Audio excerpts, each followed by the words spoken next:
అదరగొట్టే కారం రంగు రుచి ఆచి కారం పొడి. పాన్ ఇండియా సినిమాలను శాసిస్తున్న దర్శకుల్లో ఎస్ఎస్ రాజమౌళి నెంబర్ 1 అని ప్రత్యేకంగా చెప్పాల్సిన పని లేదు. ఒకప్పుడు బాలీవుడ్ దర్శకులు హీరోలు తెలుగు సినిమాలను తక్కువగా చూసిన పరిస్థితుల నుంచి తెలుగు సినిమా ఇండస్ట్రీని టాప్ లెవెల్కు తీసుకెళ్లిన ఘనత రాజమౌళికే దక్కుతుంది. ముఖ్యంగా బాహుబలి సినిమాతో పాన్ ఇండియా స్థాయిని మార్చేసిన రాజమౌళి అప్పటి నుంచి ఇండియాలోనే టాప్ డైరెక్టర్గా కొనసాగుతున్నారు. ఆయన డైరెక్షన్లో నటించాలనే కోరిక దేశవ్యాప్తంగా ఉన్న ప్రతి స్టార్ హీరోకు ఉందంటే అతిశయోక్తి కాదు. అలాంటిది తాజా బజ్ ప్రకారం తమిళ స్టార్ హీరో సూర్యతో రాజమౌళి 2 సినిమాలు చేయాలనుకుంటున్నారట.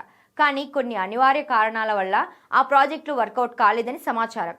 ఆ 2 సినిమాలు ఏంటంటే రవితేజ హీరోగా వచ్చిన విక్రమార్కుడు, రామ్ చరణ్ హీరోగా తెరకెక్కిన మగధిర. మొదట ఈ కథలను సూర్యతో చేయాలని రాజమౌళి అనుకున్నప్పటికీ అప్పటి పరిస్థితులు, భాషాపరమైన అంశాల కారణంగా తెలుగు హీరోలతోనే ఈ సినిమాలు చేయడం సరైందని నిర్ణయించుకున్నారట. ఆ తర్వాత ఈ 2 సినిమాలు సూపర్ డూపర్ హిట్స్గా నిలవడం తెలిసిందే.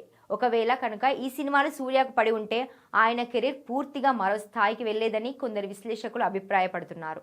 అప్పటి నుంచి రాజమౌళి దర్శకత్వంలో చిన్న అవకాశం వచ్చినా సరే చేయడానికి సిద్ధంగా ఉన్నానని సూర్య పలుమార్లు చెప్పినట్లు టాక్.